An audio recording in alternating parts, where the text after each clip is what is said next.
think it's been so long that I forgot how to record a video. It has been a minute, but I wanted to sit down and talk to you. I know that I haven't really featured much knitting on my long form videos, but it is a really big part of my life, so I thought that I would sit down and share with you all of my knitting related happenings lately. So grab a snack, grab a Diet Pepsi, and settle in because I have a lot to talk about.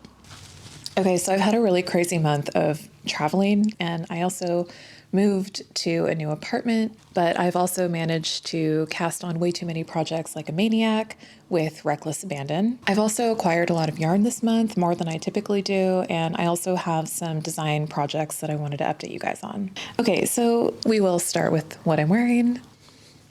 This is the Marl tank. I just released this last month. It's knit with 2 strands of fingering weight or sport weight yarn. Very comfy, very cute, great for summer. I love this like purple taupey blend that I've done. I also held it with 1 strand of just like a regular maxi lock sewing thread, just for like a little more dimension, a little bit more color, even though it's black. But I've been wearing this a lot. I knitted this during the test knit that wrapped up, I don't know, like a month or 2 ago. But this pattern is live on Ravelry. If you want to knit one for yourself, I'll link it down below. Okay, so I'll start with finished objects, which I have 1 of. Like I said, I have not been finishing a lot of projects lately, but I have been casting on a lot. So I started the sock a few weeks ago, and technically it's really not even finished because I haven't even done the cast off. But this is a toe-up sock.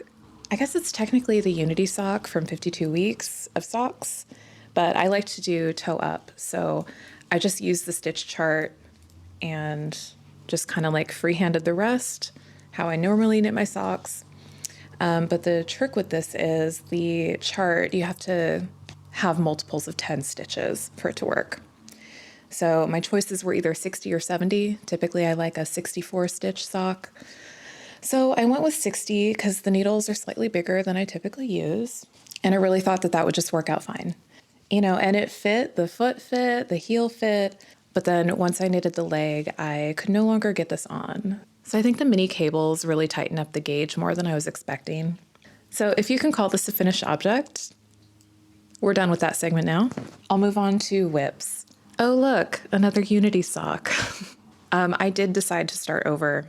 So I went back down to 2.25 millimeter needles, which is the size I typically use for socks. And I went up to 70 stitches instead of 60. And I think that's working out a little bit better for me.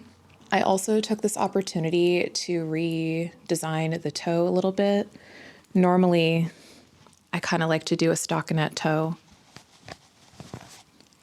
So the stitch pattern doesn't really start until after I'm done increasing. But I decided to go ahead and do the pattern all the way to the toe on this one, and I like it a lot more. It's a little bit more comfortable, and the socks don't have to stretch as much to fit on my foot, and I think that's also going to help with longevity.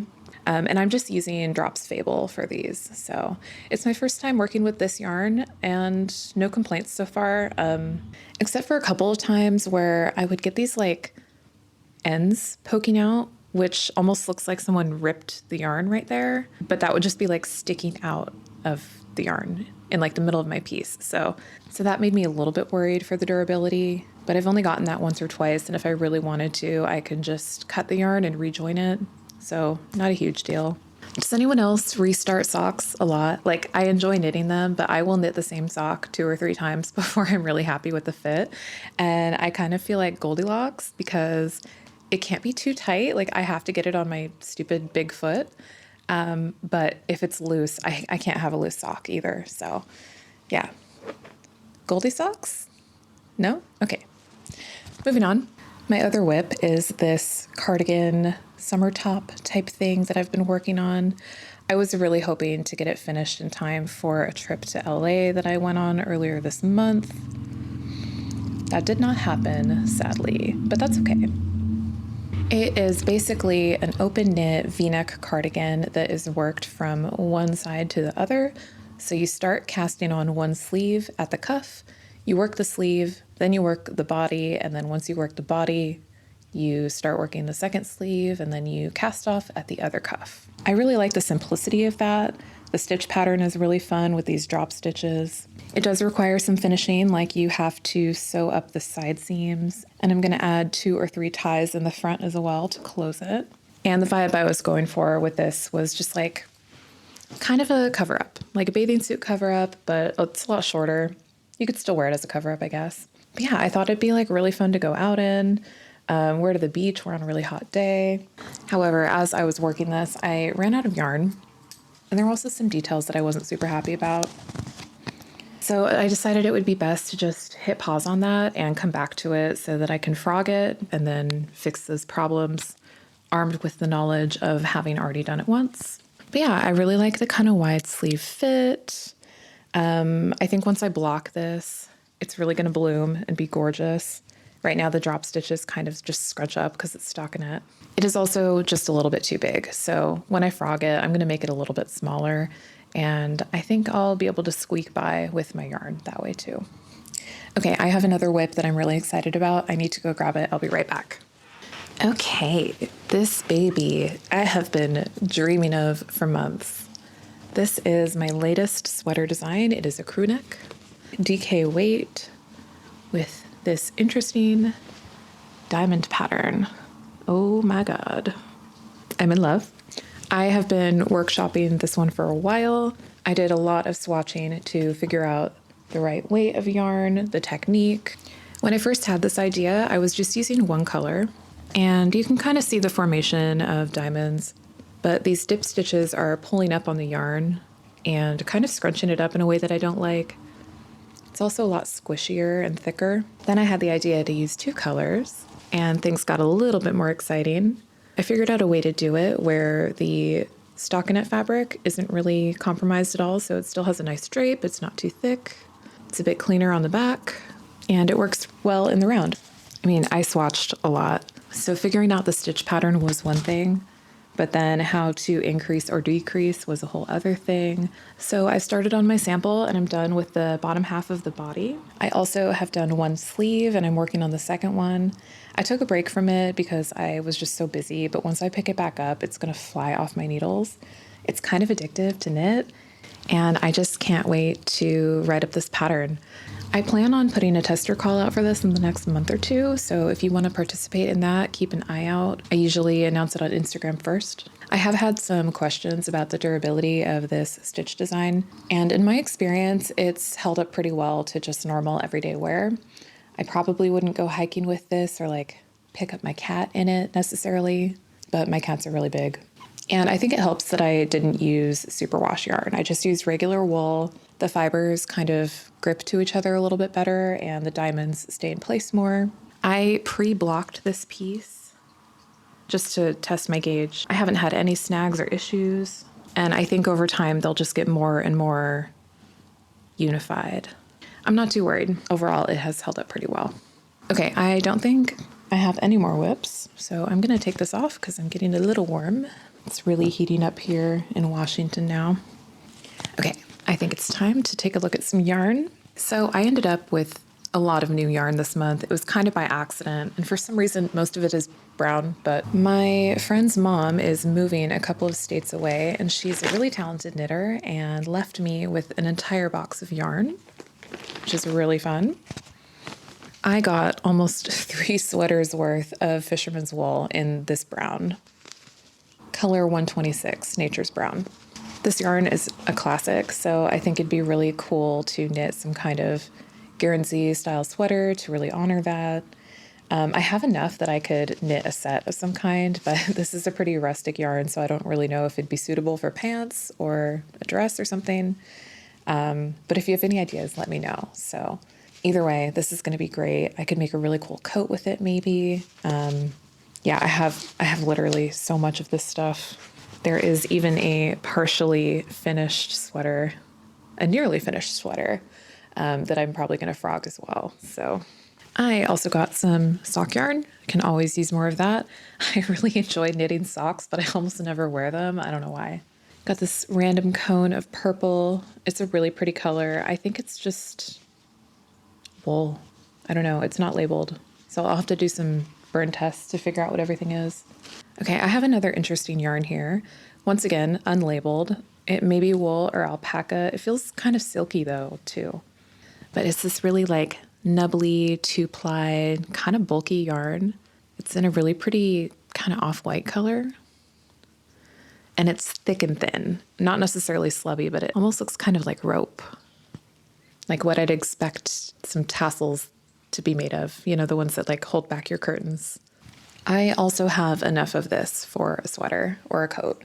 Yeah, I am dying to know what this is made of. Okay, similarly, I also have some of this more cream color, slightly fuzzier, also 2-ply Aran or bulky yarn. It is a different color than the other stuff. It's also not as smooth, but also really pretty. I think I can at least make a big scarf with that. Honestly, it's really fun to just get yarn somewhere and kind of challenge yourself to make something out of it versus shopping for yarn once you have an idea. I kind of like that creative limitation sometimes. So, you know, sometimes you're at the thrift store and you buy like a big bag of yarn for the one ball in there that you want. And then you have all this stuff that you don't really know what to do with, but it's kind of a fun challenge to think of something to use it for. I have a lot of scrap yarn right now, like a whole big tool bag of it. And while I definitely want to do a scrap sweater someday, I do want to weave or knit some kind of tapestry with all those scraps because I just moved to a new place and I have a ton of wall space that needs to be used up. And I want to have like a cute little cozy knitting corner, and I think a big tapestry would be really pretty. Okay, last thing in this box that I want to talk about is this beautiful whip. This yarn is incredibly soft and airy. I think it's some kind of cashmere. It's a really fine lace weight. I believe it's Estonian lace. I don't really know a whole lot about lace knitting, but this is gorgeous. I will not be frogging this. I believe it was my friend's grandmother's project, actually. So I think what I'm going to do is someday find the courage to take up this lace pattern and actually finish it. There's not a whole lot left to do, but I do have the pattern here, which is great. And I think most of the body is done, but there's kind of this like border section here on either end, and that needs to be done still. So yeah, I think I've got enough yarn for it, which is fantastic. I just have to work up the courage. I think I can figure it out. I really just want to do it justice. So yeah, I'll be finishing this someday and then gifting it back to my friend. The pattern is Fiber Trends, Estonian Garden Wrap and Scarf. Okay, I've got some more yarn. That is not the end. Oh boy. I'm really sorry for all the crinkles. Everything is still just in bags scattered everywhere because I just literally moved. But I got a bunch of Drops Daisy in black and off-white, and this is for a second sample of my shift sweater, which is behind me right there. So the darker blue I'm going to do for black, and then the lighter blue I'm going to use the white. And I wanted to make a second sample of this. It's currently in testing, but I want to film some video tutorials for it. And I'm not sure if I want to film lots of little shorter videos or one big long one. Since I finally have less on my plate, I'm going to start knitting this soon and filming all the steps along the way. I've worked with Drops Daisy before, but I've only used it with mohair, and the mohair really does a lot to prevent pilling. I will be using this single strand just on its own, so we'll see how it goes. I hear that it does pill kind of a lot. But either way, what I like about this yarn is that it just has some nice spring to it. My shift sweater sample number 1 is knit with Knitting for Olive Heavy Merino, and it's not a very stretchy yarn. Like, it just doesn't have a lot of give. It's not got that elasticity that I'm used to with wool. It's still really nice, and I kind of like the dry hand feel, but this sweater just doesn't have as much drape as I was kind of hoping for. So I'm excited to use this and see what the sample works up as. Oh yeah, also I got this from Rito Hobby. This is my first time ordering from them, and it was a really good experience. Shipping was $5, which is amazing. They had a 30% off deal at the time too, so I think I got all of that for like around $40. Okay, so I think this is the last bit of yarn that I got. I got to visit an alpaca farm earlier this month in Nevada, and of course I had to buy some yarn. So I got to go to Sawdust Alpacas, They are outside of Fallon, Nevada, so if you're ever in the area, I actually really recommend them. We got to tour the entire farm and meet all the alpacas, and the owners were really friendly and sweet. They answered all of our questions because my mom is actually thinking about getting some alpacas, which I'm all for because I'll get some yarn if I help out. So these are all sport weight, and none of them are dyed. They all come from different alpacas. It's really cute too because all their names are on the labels, so I know exactly which alpacas these came from. And they all feel slightly different. So this one is really, really fuzzy and soft. You can see it kind of has a halo. This one is a little bit more rustic, just really nice and soft though. None of these are scratchy or itchy. And then this one feels really similar to a merino. So I got a couple of each of these colors, and my plan for these are to do kind of another take on a scarf that I knitted last year, which coincidentally also used alpaca wool from a small farm, but I thrifted it all for like $4. It was really great. But it's this cool 3-color alternating stripes design that's a little asymmetrical. I'll put a sketch of my idea up here so you can kind of see what I'm talking about. But I knitted in stockinette with a double knit border, and I just wasn't super happy with the width and the drape, and I just wanted something a little more substantial and a little thicker. I'm gonna try again, and I'm gonna use this stuff. The original scarf was knit in like this chunky, bulky weight, but with this sport weight, I think I'm gonna do the whole thing in double knitting. So both sides are gonna be really nice and pretty. So for example, on one side, you'll see it ordered like this, and then on the flip side, it'll be the reverse. 2-color double knitting is really fun. I'm really excited to do that. And I'd also really like to release a pattern for this scarf, but you know, sometimes it takes more than one try to get something right, and I'm okay with that. So it might be a while for this one. I do have some other plans first. Okay, so this was my first dedicated knitting video on YouTube. Please let me know what you think. Let me know in the comments what you're working on right now, if there's anything that you're looking forward to knitting for summer. I do plan on continuing the fashion design and sewing videos, but right now I'm just kind of following my heart and wanted to talk about some knitting for a little bit. Links in the description for...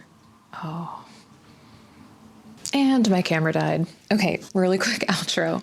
Yeah, I'm just excited to be talking about knitting. I'm going to try to do this on a regular basis and stay checked in with you guys. Let me know in the comments what you're working on, and I will see you guys later. Bye.